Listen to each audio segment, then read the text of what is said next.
Harry Potter and the Chamber of Secrets, Chapter 12, The Polyjuice Potion. They stepped off the stone staircase at the top, and Professor McGonagall rapped on the door. It opened silently, and they entered. Professor McGonagall told Harry to wait and left him there, alone. Harry looked around. One thing was certain. Of all the teachers' offices Harry had visited so far this year, Dumbledore's was by far the most interesting. If he hadn't been scared out of his wits that he was about to be thrown out of school, he would have been very pleased to have a chance to look around it. It was a large and beautiful circular room full of funny little noises. A number of curious silver instruments stood on spindle-legged tables, whirring and emitting little puffs of smoke. The walls were covered with portraits of old headmasters and headmistresses, all of whom were snoozing gently in their frames. There was also an enormous claw-footed desk, and sitting on a shelf behind it, a shabby, tattered wizard's hat. The Sorting Hat. Harry hesitated. He cast a wary eye around the sleeping witches and wizards on the walls. Surely it couldn't hurt if he took the hat down and tried it on again, just to see, just to make sure it had put him in the right house. He walked quietly around the desk, lifted the hat from its shelf, and lowered it slowly onto his head. It was much too large and slipped down over his eyes, just as it had done the last time he had put it on. Harry stared at the black inside of the hat, waiting. Then a small voice said in his ear, "Be in your bonnet, Harry Potter." Yes," Harry muttered. Sorry to bother you. I wanted to ask." "You've been wondering whether I put you in the right house," said the Sorting Hat smartly. "Yes, you were particularly difficult to place, but I stand by what I said." Harry's heart leapt. "You would have done well in Slytherin." Harry's stomach plummeted. He grabbed the point of the hat and pulled it off. It hung limply in his hand, grubby and faded. Harry pushed it back on its shelf, feeling sick. "You're wrong," he said aloud to the still and silent hat. It didn't move. Harry backed away, watching it. Then, a strange gagging noise behind him made him wheel around. He wasn't alone after all. Standing on a golden perch behind the door was a decrepit-looking bird which resembled a half-plucked turkey. Harry stared at it, and the bird looked balefully back, making its gagging noise again. Harry thought it looked very ill. Its eyes were dull, and even as Harry watched, a couple more feathers fell out of its tail.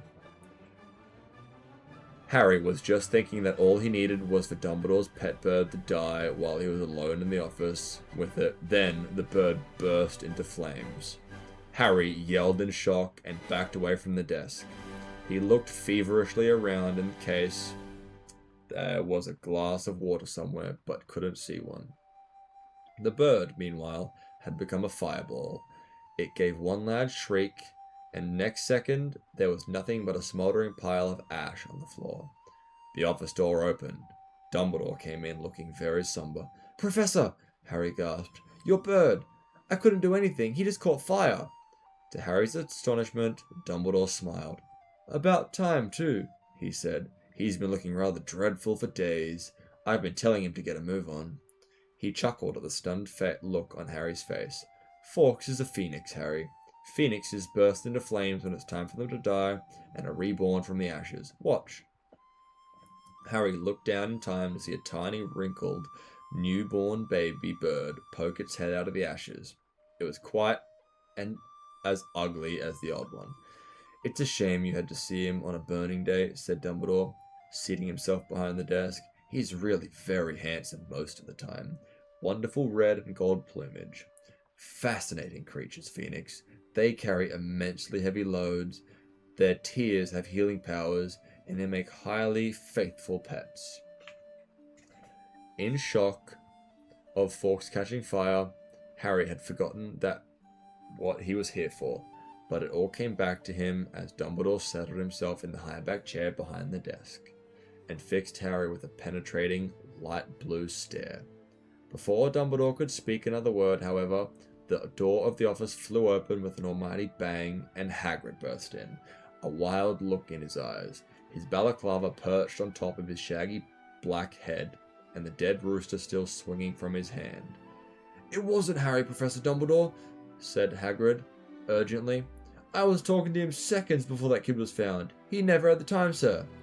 Dumbledore tried to say something, but Hagrid went on ranting, waving the rooster around in his agitation, sending feathers everywhere. "It can't have been him. I swear it on the front of the old Ministry of Magic if I have to. Hagrid, You've got the wrong boy, sir. I know Harry never—" "Hagrid," said Dumbledore loudly. "I do not think that Harry attacked those people." "Oh," said Hagrid, the rooster falling limply at his side. "Right. I'll wait outside then, Headmaster." And he stomped out, looking embarrassed. You don't think it was me, Professor?" Harry repeated hopefully, as Dumbledore brushed feathers off his desk. "No, Harry, I don't," said Dumbledore, though his face was somber again. "But I still want to talk to you." Harry waited nervously while Dumbledore considered him, the tips of his long fingers together. "I must ask you, Harry, whether there is anything else you'd like to tell me," he said gently. "Anything at all." Harry didn't know what to say.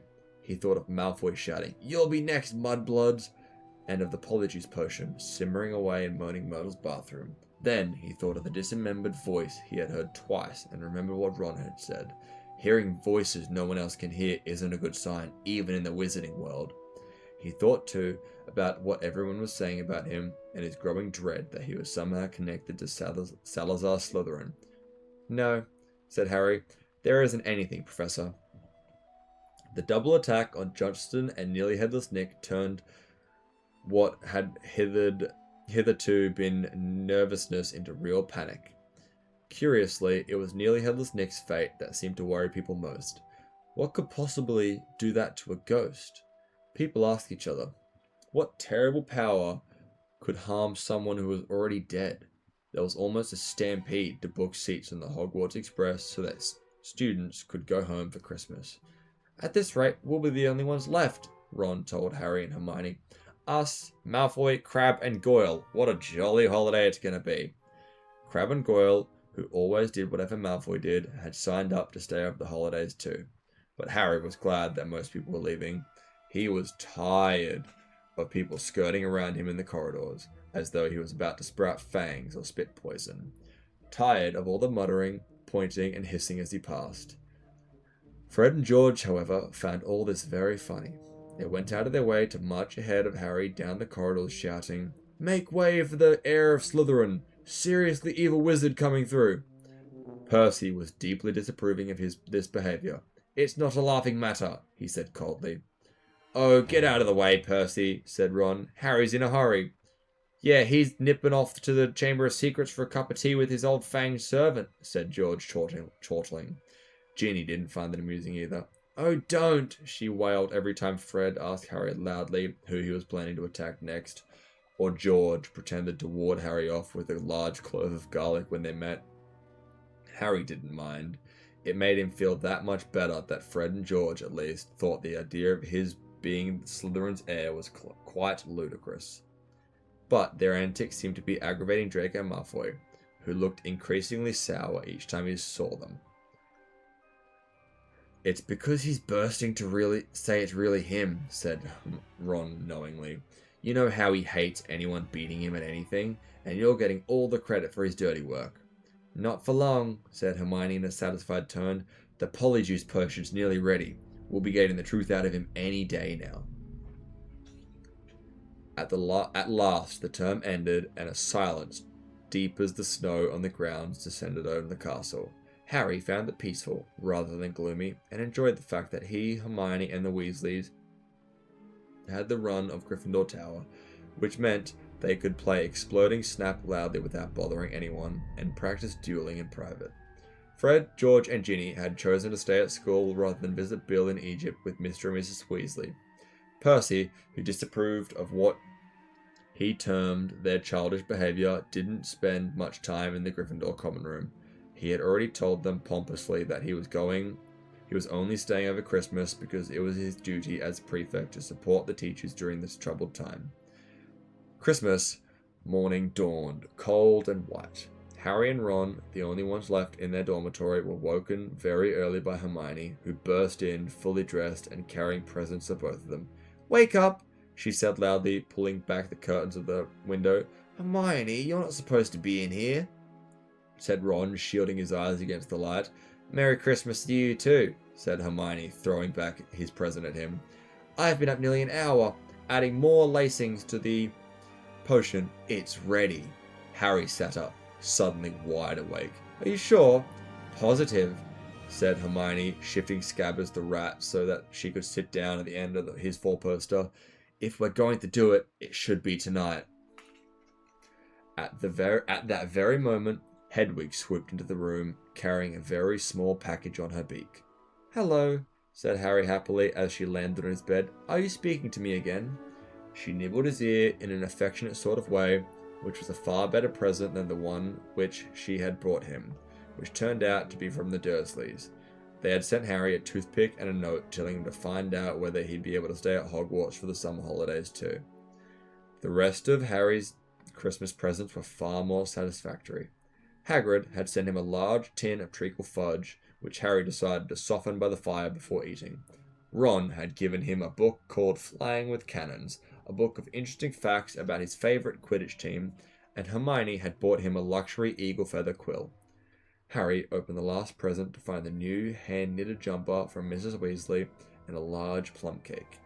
He put up her card with a fresh surge of guilt, thinking about Mr. Weasley's car, which hadn't been seen since its crash with the Whomping Willow, and the bout of his breaking the rule he and Ron went planning next. No one, not even someone dreading taking Polyjuice Potions later, could fail to enjoy Christmas dinner at Hogwarts. The Grand Hall looked magnificent. Not only were there a dozen half-covered Christmas trees and thick streamers of holly and mistletoe crisscrossing the ceiling, but enchanted snow was falling warm and dry from the ceiling.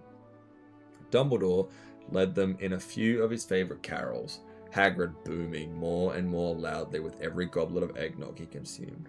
Percy, who hadn't noticed that Fred had bewitched his prefect badge, so now it read Pinhead, kept asking them all what they were sniggering at. Harry didn't even care that Draco Malfoy was making loud, snide remarks about his new jumper from the Slytherin table.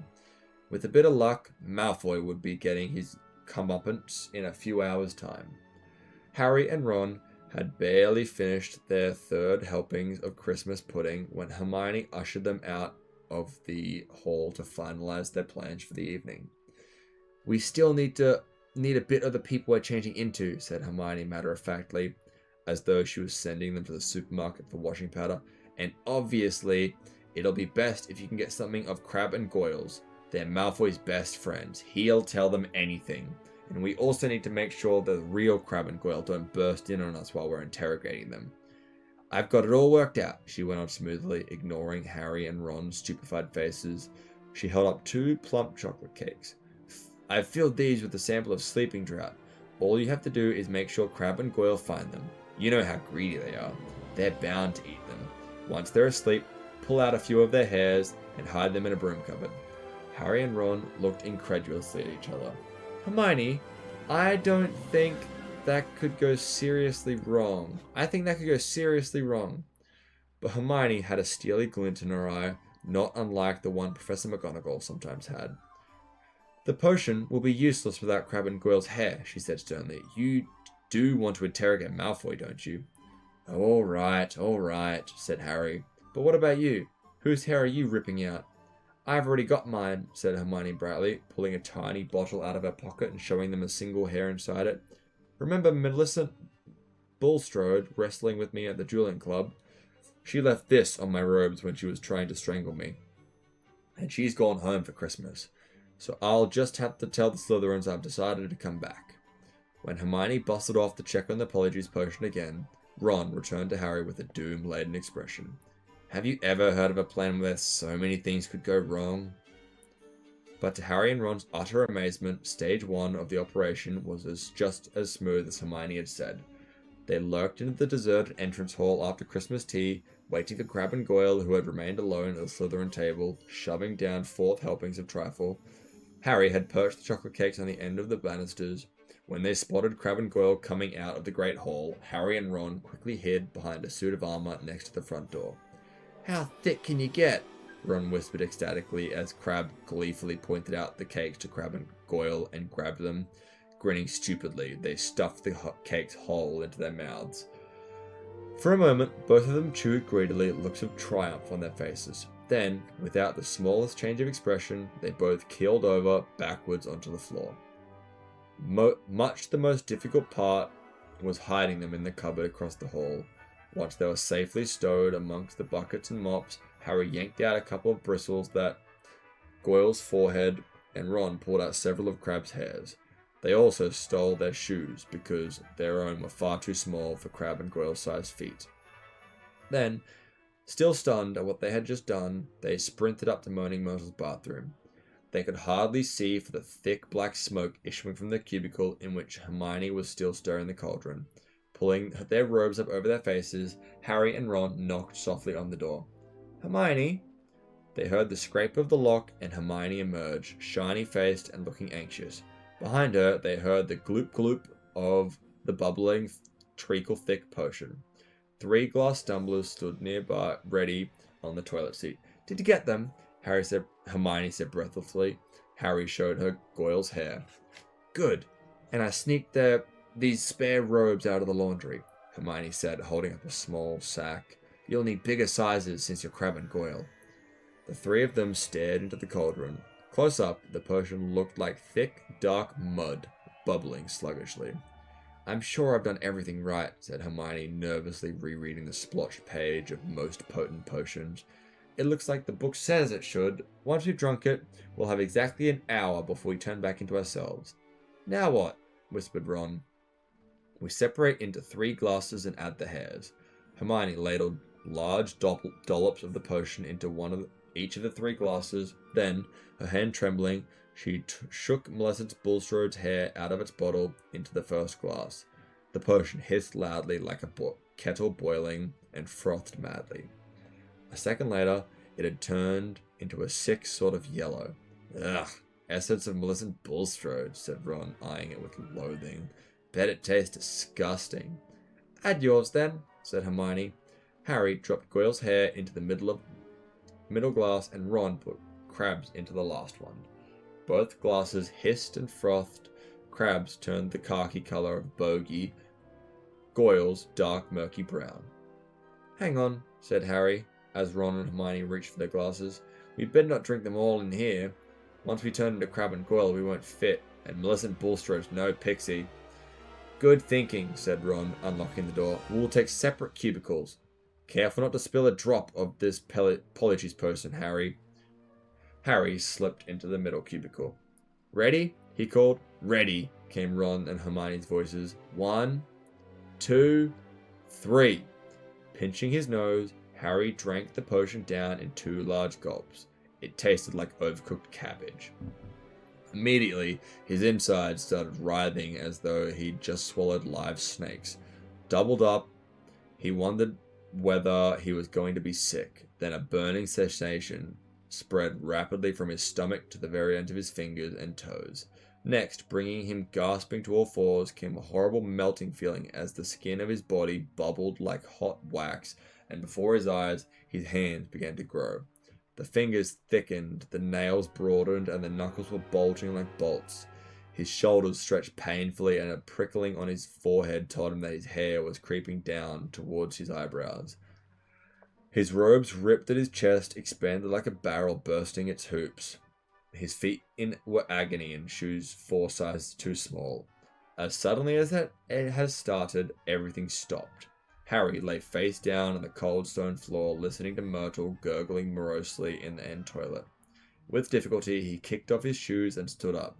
So this is what it felt like being Goyle.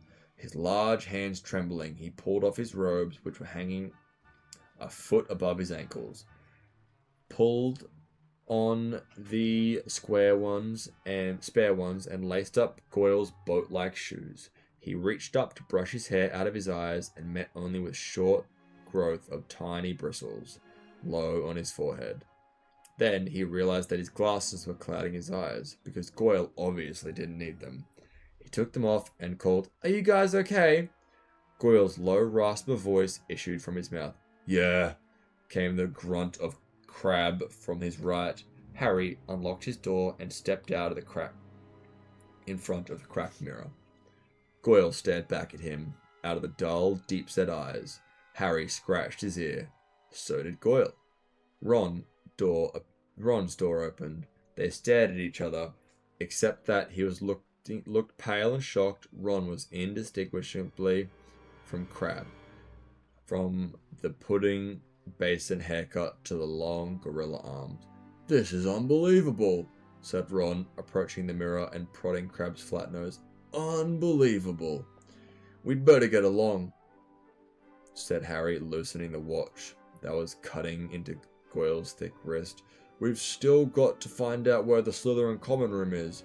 I only hope we can find someone to follow." Ron, who had been glazing at Harry, said, "You don't know how bizarre it is seeing Goyle thinking." He banged on Hermione's door. "Come on, we need to go." A high-pitched voice answered him. I don't think I'm going to come after all. You go without me." "Hermione, we know Millicent Bulstrode's ugly. No one's going to think it's you." "No, really, I don't think I'll come. You two hurry up. You're wasting time." Harry looked at Ron bewildered. "That looks more like Goyle," said Ron. "That's how he looks every time a teacher asks him a question." "Hermione, are you okay?" said Harry through the door. "Fine, I'm fine. Go on." Harry looked at his watch. 5 of their precious 60 minutes had already passed. "We'll meet you back here, alright?" he said. Harry and Ron opened the door and left the bathroom carefully, checked that the coast was clear, and set off. "Don't swing your arms like that, Harry," Harry muttered to Ron. "Eh? Crab holds them sort of stiff. How's this? Yeah, that's better." They went down the marble stairs. All they needed now was a Slytherin whom they could follow to the Slytherin common room, but there was nobody around. "Any ideas?" muttered Harry. "The Slytherins always came up to breakfast from over there," said Ron, nodding at the entrance to the dungeons. The words had barely left his mouth when a girl with long curly hair emerged from the entrance. "Excuse me," said Ron, hurrying over to her. "We've forgotten the way to the common room." "I beg your pardon," said the girl stiffly. "Our common room? I am a Ravenclaw." She walked away, looking suspiciously back at them.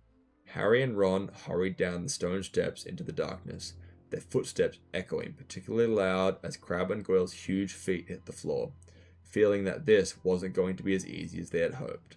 The labyrinthine passages were deserted. They walked deeper and deeper under the school, constantly checking their watches to see how much time they had left.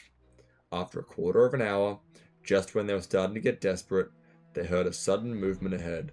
"Ha!" said Ron excitedly. "There's one of them now." The figure was emerging from a side room as they hurried nearer. However, their hearts sank. It wasn't a Slytherin. It was Percy. "What are you doing down here?" said Ron in surprise. Percy looked affronted. "That," he said stiffly, "is none of your business." "It's Crabbe, isn't it?" "What? Yeah," said Ron. "Well, get off to your dormitories," said Percy sternly. "It's not safe to go wandering around the dark corridors these days." "You are," Ron pointed out. "I," said Percy, drawing himself up, "am a prefect. Nothing about to attack me." A voice suddenly echoed behind Harry and Ron. Draco Malfoy was striding towards them, and for the first time in his life, Harry was pleased to see him. "There you are," he drawled, looking at them. "Have you two been pigging out at the Great Hall all this time? I have been looking for you. I want to show you something really funny." Malfoy's face glanced witheringly at Percy. "And what are you doing down here, Weasley?" he sneered. Percy looked outraged. "You want to show a bit of respect to a school prefect," he said. "I don't like your attitude." Malfoy sneered and motioned Harry and Ron to follow him. Harry almost said something apologetic to Percy, but caught himself just in time. He and Ron hurried after Malfoy, who said as they turned in the next passage, "That Peter Weasley." "Percy," said Ron corrected him automatically. Whatever, said Malfoy. I've noticed him sneaking around here a lot lately, and I bet I know what he's up to. He thinks he's going to catch Slytherin's heir single-handed. He gave a sort of short, derisive laugh. Harry and Ron exchanged excited looks. Malfoy paused by a stretch of bare, damp stone wall. What's the new password again? He said to Harry. Said Harry.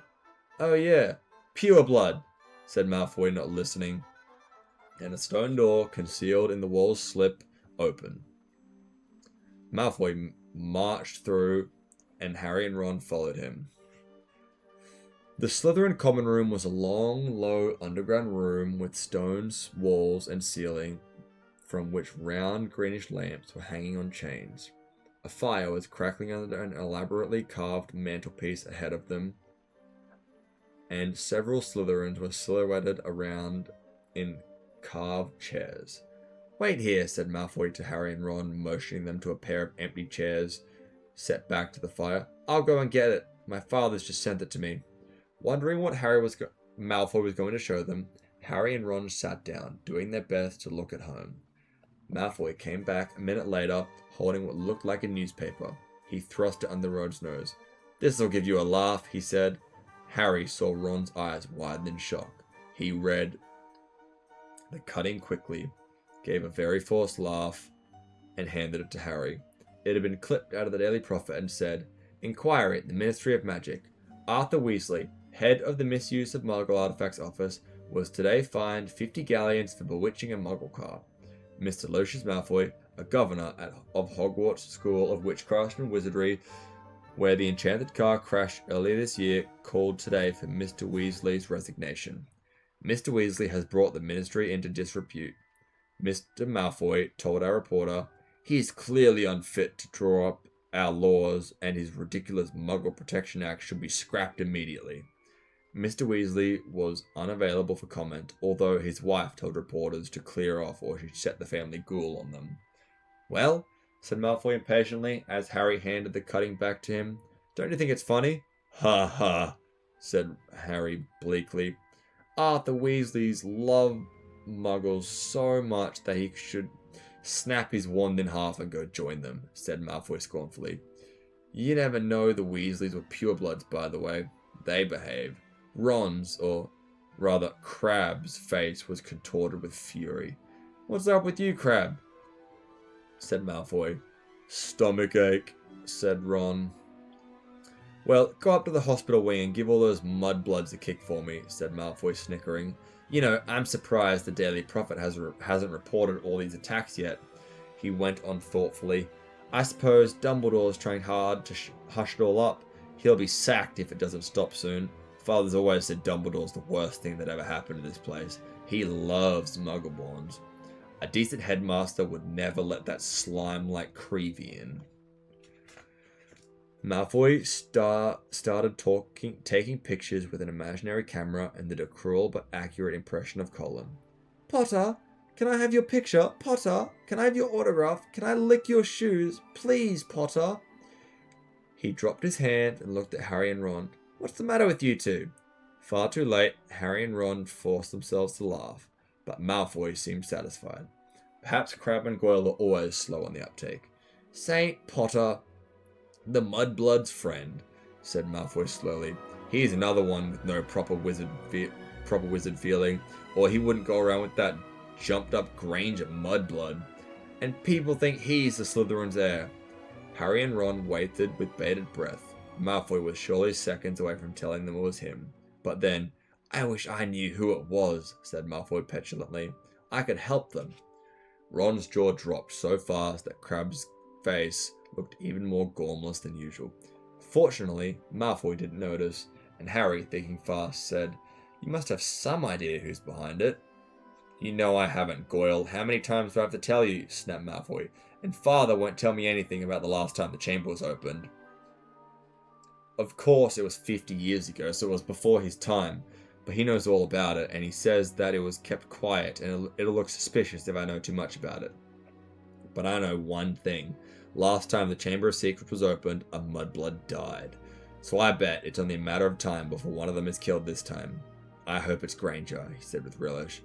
Ron was clenching Crabbe's gigantic fist, feeling that it would be a bit of a giveaway if Ron punched Malfoy. Harry shot a warning look at him and said, "Do you know if the person who opened the chamber last time was caught?" "Oh yeah, whoever it was expelled," said Malfoy. "They're probably still in Azkaban." "Azkaban?" said Harry, puzzled. "Azkaban, the wizard prison, Goyle," said Malfoy, looking at him in disbelief. "Honestly, if you were any slower, you'd be going backwards." He shifted restlessly in his chair and said, "Father says to keep my head down and let the heir of Slytherin get on with it. He says the school needs ridding of all the mudblood filth, but not to get mixed up in it, of course. He's got a lot on his plate at the moment. You know the Ministry of Magic raided our manor last week?" Harry tried to force Goyle's dull face into a look of concern. "Yeah," said Malfoy. "Luckily they didn't find much. Father's got some very valuable dark art stuff. But luckily we've got our own secret chamber under the drawing room floor." "Oh?" said Ron. Malfoy looked at him. So did Harry. Ron blushed. Even his hair was turning red. His nose was slowly lengthening. The hour was up. Ron was turning back into himself. From the look of horror he was suddenly giving Harry, he must have been too. They both jumped to their feet. "Medicine for my stomach," said Ron, grunting, and without further ado they sprinted the length of the corridor common room, hurled themselves at the stone wall, and dashed up the passage, hoping against hope that Malfoy hadn't noticed anything. Harry could feel his feet slipping under him around in Coil's huge shoes and had to hoist his robes as he shrank. They crashed up the steps into the dark entrance hall, which was full of a muffled pounding coming from the cupboard where they locked Crabbe and Goyle. Leaving their shoes outside the cupboard door, they sprinted in their socks up the marble staircase towards Moaning Myrtle's bathroom. "Well, it wasn't a complete waste of time," Ron panted, closing the bathroom door behind him. "I know we still haven't found out who was doing the attacks, but I'm going to write to Dad somehow and tell him. Check under Malfoy's drawing room." Harry checked his face, and in the cracked mirror, he was back to normal. He put his glasses on as Ron hammered on the door of Hermione's cubicle. "Hermione, come out! We've got loads to tell you!" "Go away!" Hermione squeaked. Harry and Ron looked at each other. "What's the matter?" said Ron. "You must be back to normal by now." "So... we are." But Moaning Myrtle glided suddenly through the cubicle door. Harry had never seen her looking so happy. "Oh, wait till you see," she said. "It's awful." They heard the lock slide back and Hermione emerged, sobbing, her robes pulled up over her head. "What's up?" said Ron uncertainly. "Have you still got Melissa's nose or something?" Hermione let her robes fall and Ron backed into the sink. Her face was covered in black fur, her eyes had gone yellow, and there was long pointed ears poking through her hair. "It was a cat hair," she howled. "Melissa and Bulstrode must have had a cat, and the potion isn't supposed to be used for animal transformations." "Uh-oh," said Ron. "You'll be teased something dreadful," said Myrtle happily. "It's okay, Hermione," said Harry quickly. "We'll take you up to the hospital wing. Madame Pomfrey never asked too many questions." It took a long time to persuade Hermione to leave the bathroom. Moaning Myrtle sped them on their way with a hearty guffaw. "Wait until everyone finds out you've got a tail."